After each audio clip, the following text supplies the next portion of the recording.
Andrejs Briedis representing Training Center, and this would be a question to Baiba Liepa and Anders Lindholm.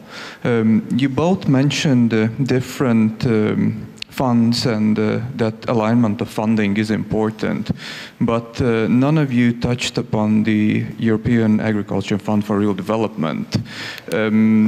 Is there any alignment going on with this fund as well, as now there's a discussion regarding the reform of common agricultural policy, and runoff of nutrients from agriculture is one of the main pollutants for the Baltic Sea. So that would be my question. Thank you. Thanks a lot for your question. Anders, would you? Yes, sorry for not mentioning that.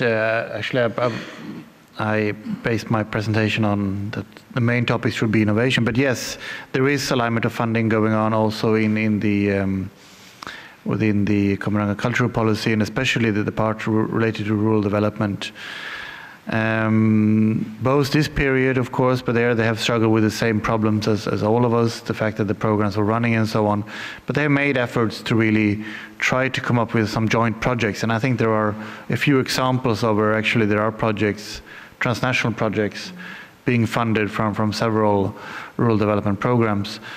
But looking forward to the next programming period, they are also starting to discuss this matter quite intensively. And next week, actually, in Helsinki, there will be a 2-day seminar organized by our colleagues at DG Agriculture and our colleague, or the Finnish Ministry of Agriculture. So they are taking it seriously, and they are really looking forward to how could the next programming period be more sort of open towards transnational cooperation on rural development and agriculture in large.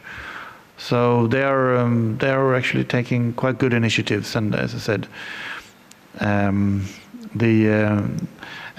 attending this seminar next week will be many people from the ministries that will be responsible for creating the next generation of programs. So hopefully they will then sort of take with them a number of good ideas. Thanks a lot, Anders. I would just like to add that I was very positively surprised when in the beginning of March this year, we were participating in the quite similar national seminar on the funds and how those are linked to the Baltic Sea strategy in Finland. And we heard the presentation from the representative of Ministry of Agriculture there. And what she said is that it is quite easy actually to cooperate within the Rural Development Fund, because priorities set within the member states are quite the same. So you can quite easily link those networks. And that is something I found for myself very interesting and very useful to know. There is also quite a positive attitude from the Fisheries Fund.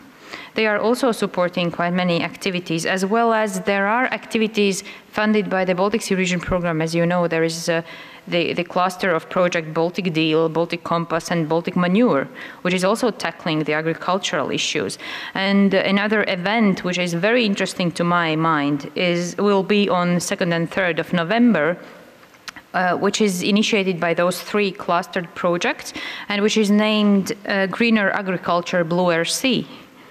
So this is another one you can check on the website for more detailed information.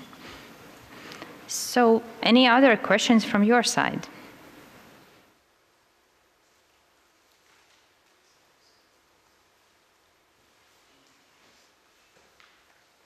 Yes, please, up there.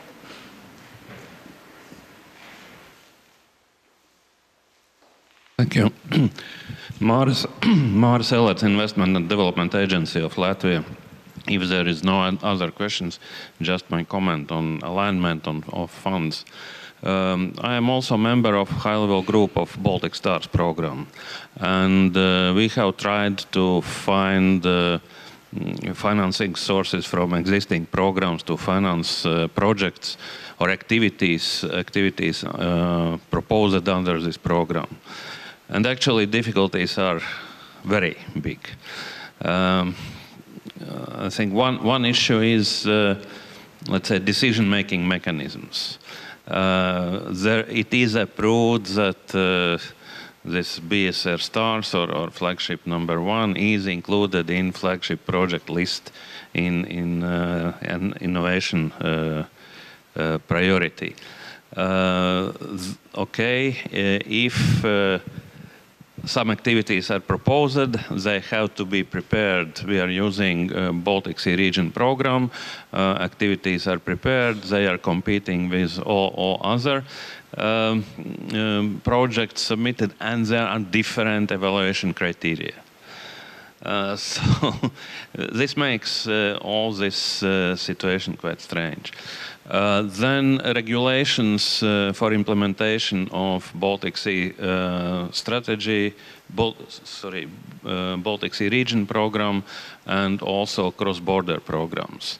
Regulations are designed so that it is not possible to involve new players, let's say non-government organizations like clusters or companies which might directly benefit from the program, to involve them during the implementation of the project. Everything has to be written down, prepared, submitted together with the application. This makes all this process very complex, very bureaucratic, and very difficult, really. So if we speak about alignment, that there is possible alignment, then it has to be thought on much more detailed level, much more down to theirs. Thanks a lot for your comment. Yes, please, Anders. Yeah, I would just like to add there that, I mean, you're right, absolutely, that it is very difficult, and there are many obstacles towards succeeding.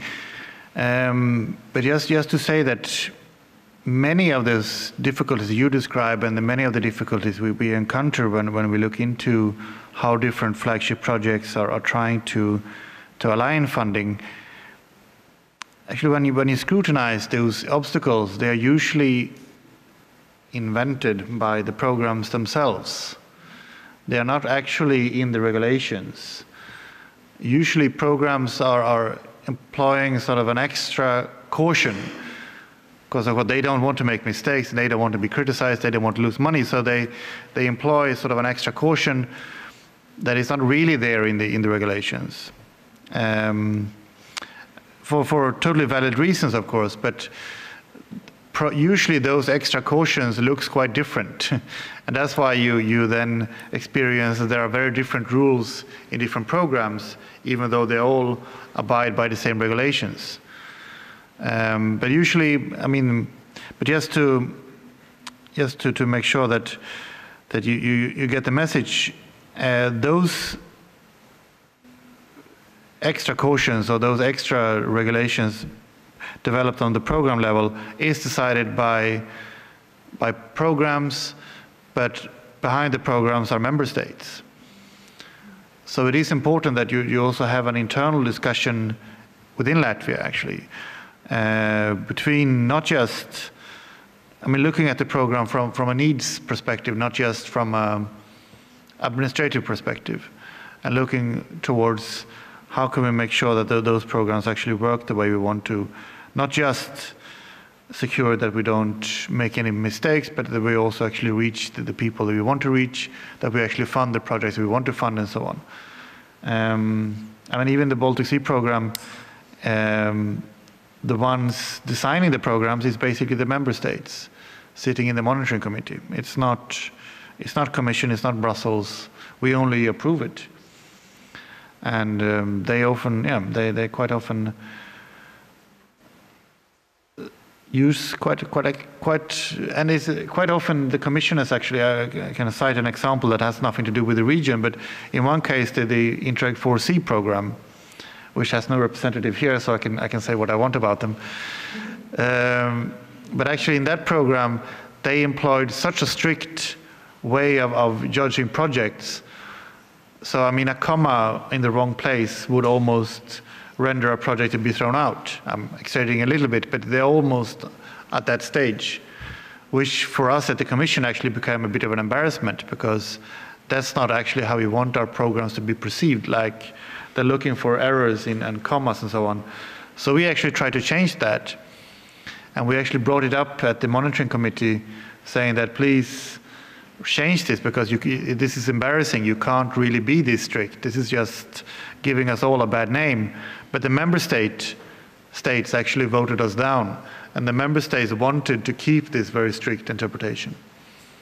But it's just one example of saying that it is really important that a lot of people are participating in the discussion, not just the people that are going to administrate the programs.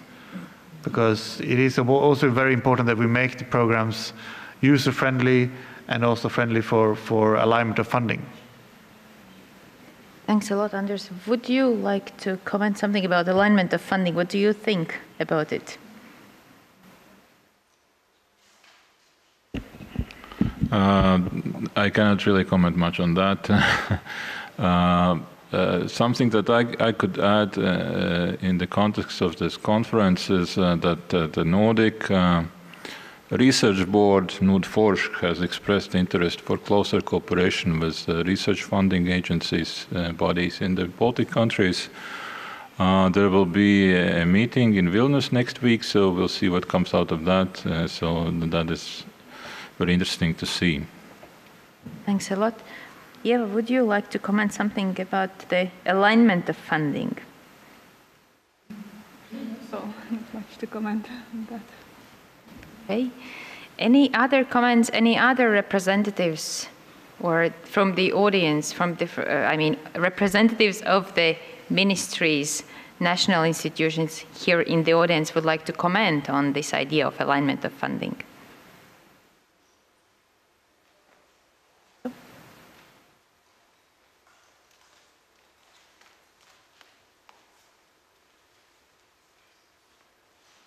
Hello, my name is Eva Waltman and I'm representing Ministry of Finance.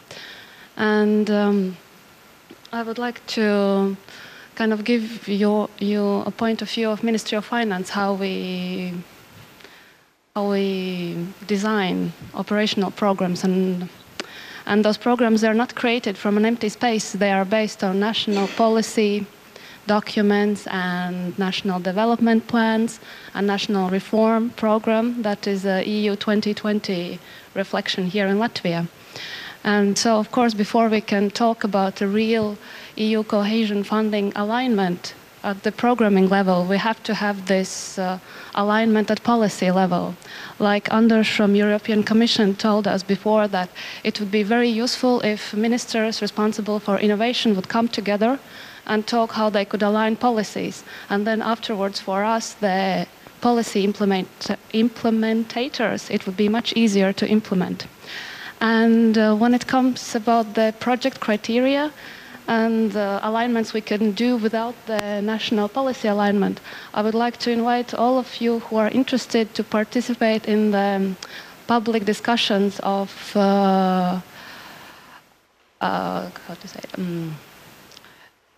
we will have a public discussions about the next programming period in November. So all of you are welcome and to express your view.